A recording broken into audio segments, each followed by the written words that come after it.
Para nossa meditação nessa manhã, Evangelho segundo Lucas, capítulo 1, versículos 26 a 38. Faremos uma breve meditação nesse texto, e em seguida ouviremos a cantata que foi preparada pelo coro masculino da nossa igreja, o Santo Nascimento, uma cantata de Gordon Young, adaptada pelo nosso irmão Wagner. Lucas, capítulo 1, 26 a 38. Nos coloquemos em pé para a leitura desse texto.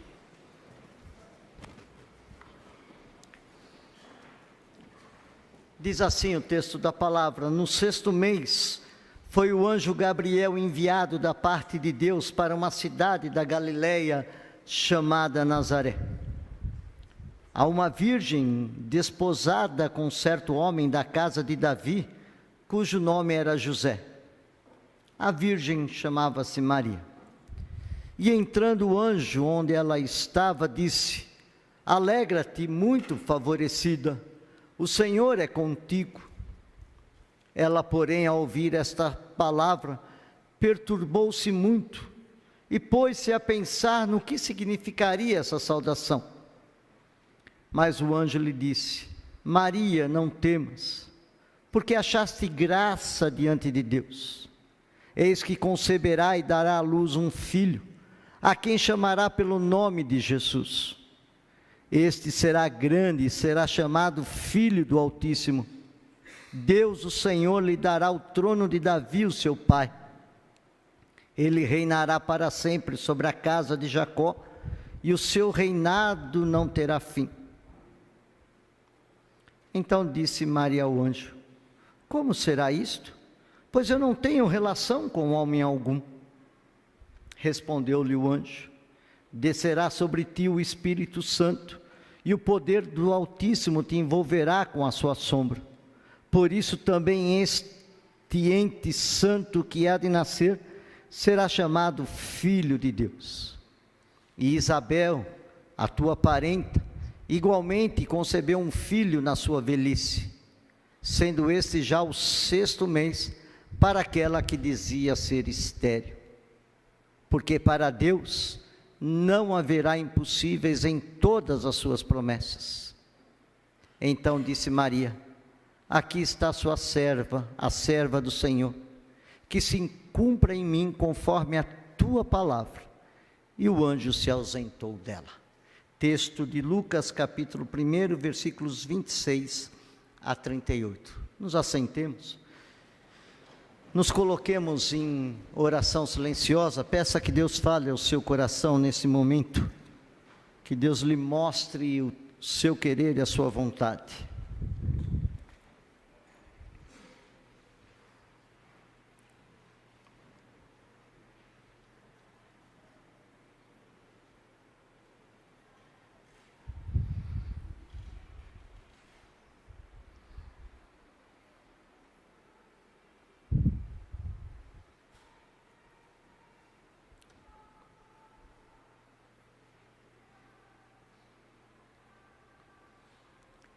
Pai, fala aos nossos corações através do Teu Santo Espírito. Mostra-nos o Teu querer e a Tua vontade e desafia-nos para vivermos o Teu reino. Em nome de Jesus. Amém. O Evangelho de Lucas é o evangelho mais completo que nós temos. Ele faz um relato.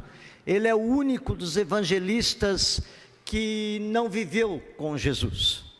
Diferentemente de Mateus, de Marcos e de João, Lucas não viveu com Jesus Cristo. Lucas é fruto de uma conversão posterior do trabalho de Paulo, e como bom médico ou como um bom jornalista daquela época, ele resolve fazer um compilado de toda a história de Jesus. Então ele vai pesquisar, ele vai consultar, ele vai para os lugares onde Jesus caminhou, e então ele escreve esse seu evangelho. É um dos evangelhos mais completos, principalmente a respeito do nascimento de Jesus Cristo, do chamado de Jesus Cristo. Se não fosse no Evangelho de Lucas, talvez muitos detalhes que nós cantamos hoje, que nós comemoramos nos dias de hoje, nós não teríamos esses detalhes. Mas Lucas faz isso e é um relato muito profundo e edificante para as nossas vidas. Mas do que nós gostaríamos rapidamente de trazer a respeito desse texto, nesse segundo domingo do Advento que nós comemoramos no nosso calendário litúrgico, é falarmos a respeito da escolha divina e da reação humana diante dessa situação. Nós gostaríamos de dizer primeiramente que a escolha divina, ela é dividida ou ela tem algumas características muito importantes. A primeira delas é que a escolha divina das pessoas, ou do seu plano, das suas promessas, ela contraria toda a lógica humana. A escolha divina contraria toda a lógica humana. Se nós formos observar, Jesus Cristo, ele é escolhido de uma família de Nazaré. Nazaré era uma das cidades menos aconselhadas para se viver naquela época. Tanto que quando se fala que o Messias havia nascido em Nazaré, Natanael pergunta: pode porventura vir alguma coisa boa de Nazaré? A escolha que Jesus Cristo faz, que Deus faz, ela contraria toda a lógica. Muitos pensavam que o Messias haveria de nascer num palácio, haveria de nascer de uma família real, mas Jesus Cristo é nascido e vem para nascer num lugar totalmente inapropriado para os conceitos da época. É de uma virgem que ainda não foi desposada, que não conhecia nenhum relacionamento com qualquer homem que fosse. Ela era também mulher, onde que poderia se imaginar que um anjo viria e falaria a respeito do Messias para uma mulher? A mulher era como se fosse menos importante do que os animais que algum homem tivesse de sua propriedade. A mulher não tinha nenhum valor. No entanto, quando a escolha divina recai, ela contraria toda a lógica humana. É de Nazaré, é uma esposa que ainda era uma mulher que ainda não fora desposada. Era alguém que se colocava ou era humilde diante das circunstâncias. Nós precisamos ter em mente, amados, que a escolha divina, ela contraria toda a lógica humana. Podemos pensar o que for, podemos calcular o que for, podemos projetar o que quer que seja. Se Deus quiser fazer diferente, Ele fará. E com certeza, aquilo que parece impossível aos homens, é possível para Deus.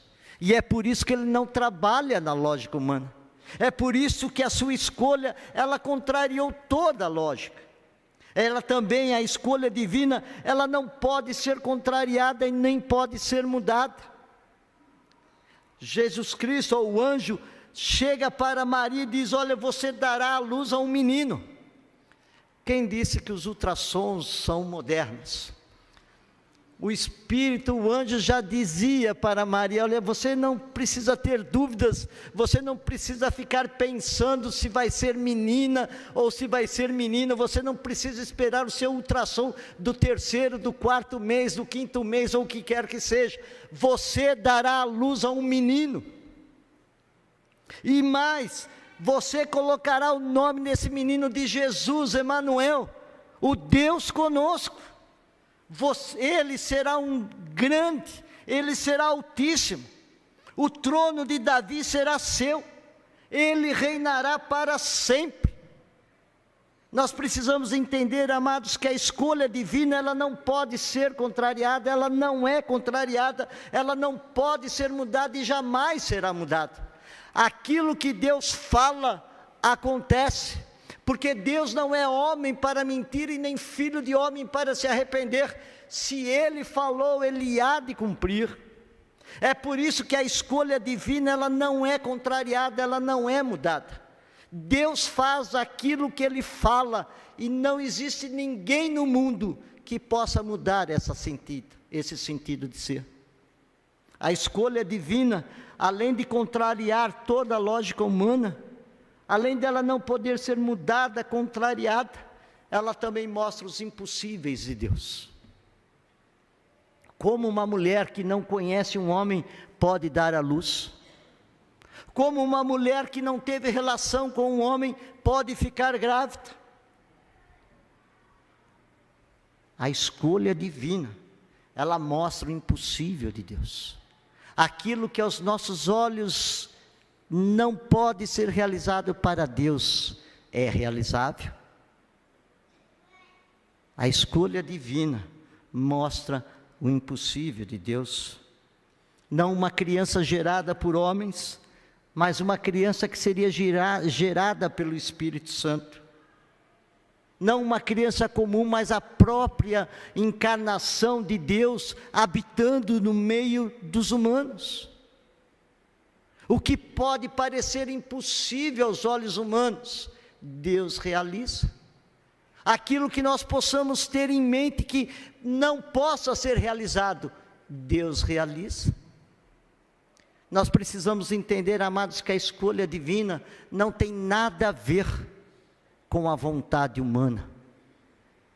Nós temos que entender que a escolha divina não tem nada a ver com aquilo que nós possamos querer em toda e qualquer situação.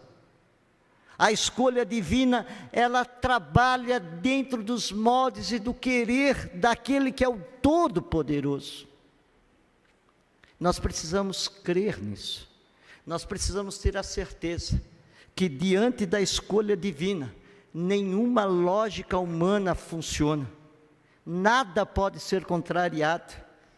E o impossível aos olhos humanos acontece. Mas diante dessa escolha divina, também existe a reação humana. Qual é a nossa reação diante do nascimento de Jesus Cristo? Se você fosse Maria, qual seria a sua reação diante do anjo?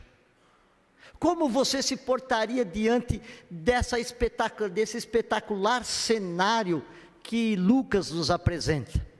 Você está na sua casa, na sala, e de repente aparece um anjo diante de você e diz: favorecida, a graça de Deus seja com você. Favorecido, a graça de Deus seja com você. Qual seria a sua reação?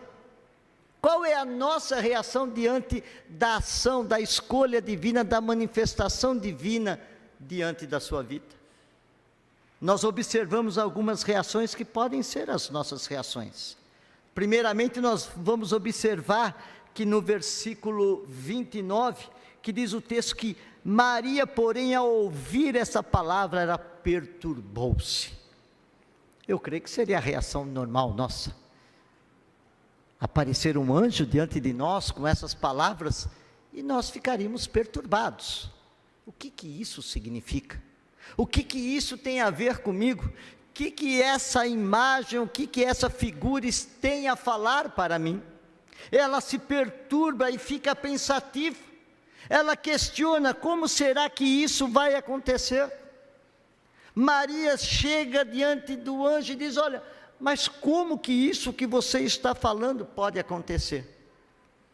E o anjo diz: o Senhor Deus fará isso.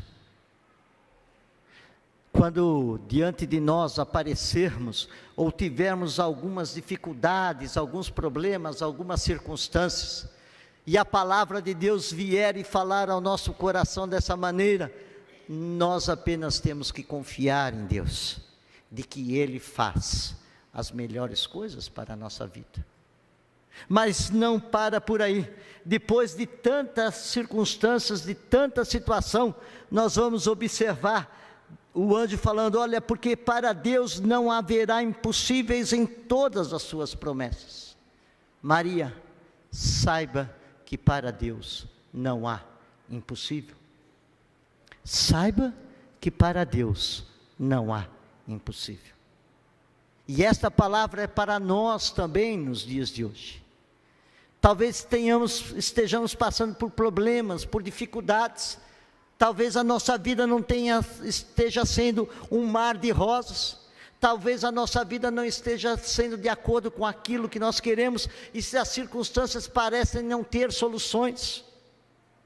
A palavra de Deus para nós nesta manhã é: lembre-se que para Deus não há impossíveis. Mas diante de toda essa circunstância, o versículo 38 deixa bem clara a atitude que nós temos que ter, como Maria teve. Diz o texto assim: então disse Maria: aqui está a serva do Senhor. Cumpra-se em mim conforme a sua palavra. Que nós, nesses dias de comemoração do nascimento de Jesus Cristo, nós não apenas lembremos daquilo que possa nos dar sentido de vida, mas nos lembremos também de que diante de Deus, nós temos que nos colocar como servos, temos que nos colocar como servos, para que tudo aquilo que Deus queira realizar, aqui e agora, seja feito através de nós. Maria, depois de tudo isso, ela diz: Senhor, aqui está a tua serva, cumpra-se em mim, conforme o teu querer. Que nós possamos refletir sobre isso. É muito importante o nascimento de Jesus Cristo, é muito importante a vinda de Jesus Cristo, é muito importante a ação divina em todo esse projeto, mas também é muito importante a nossa disposição, a nossa vida colocada nas mãos de Deus, para que se cumpra todo o querer de Deus, para que nós sejamos instrumentos nas mãos de Deus, para a honra e glória do nome dEle. Que nesta manhã, ao ouvirmos os cânticos, que nessa manhã ao ouvirmos a palavra de Deus, nós também possamos falar como Maria disse: Senhor, eis-me aqui, eis aqui o teu servo, a tua serva, cumpra-se em mim a tua palavra. Vamos curvar nossas frontes e orarmos. Conversa com Deus agora, nesse instante. A palavra de Deus para nós nesta manhã, é de que para Deus não há impossível, mas que também existe a necessidade de nós nos colocarmos na mão dEle, para que a sua palavra se cumpra. Faça isso, se coloque nas mãos de Deus como servo dEle, e se disponha a cumprir tudo aquilo que Ele quer para você.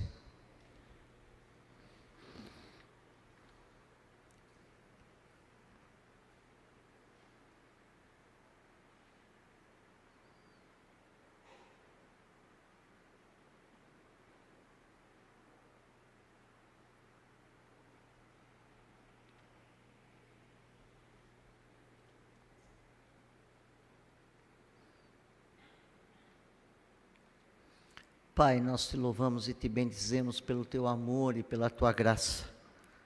Nós te agradecemos pela tua palavra, Pai. Mas nós te agradecemos mais ainda pela demonstração de amor de Deus para conosco, pelo nascimento de Jesus Cristo, através do qual nós podemos ter acesso novamente a Ti, ó Pai. Através do qual nós podemos manter um pleno relacionamento contigo. Nós te somos gratos, ó Pai, porque a Tua escolha divina se faz presente a cada instante, a cada momento, não levando em conta a lógica humana, não podendo ser contrariada, realizando coisas impossíveis aos olhos humanos. Nós te louvamos, ó Pai, e te pedimos que o Senhor nos capacite a agirmos e vivermos da mesma maneira que Tua serva Maria viveu, dizendo: eis-me aqui, cumpra em mim o teu querer e a tua vontade. Faz isso em nossas vidas, ó Pai, para a tua honra e para a tua glória, em nome de Jesus, amém.